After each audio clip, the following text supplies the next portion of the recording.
I had thought that China and the United States were competing at the peer level in AI.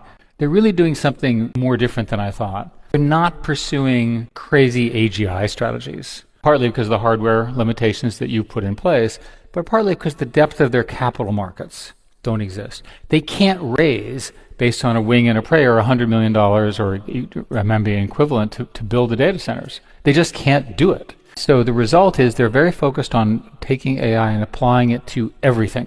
And so the concern I have is that while we're pursuing AGI, which is incredibly interesting and we should talk about, and all of us will be affected by this, we better also be competing with the Chinese in day-to-day stuff. Right. Consumer apps, this is something you understand very well, Chamath.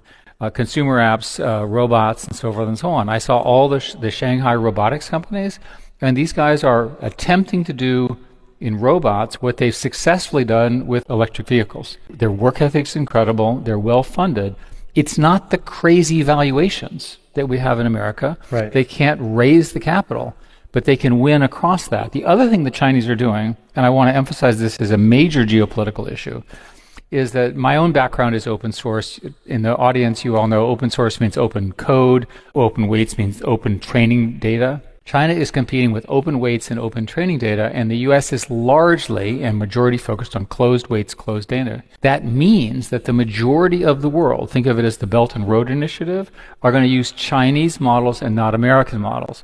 Now, I happen to think the West and democracies are correct, and I'd much rather have the proliferation of large language models and that learning be done based on Western values.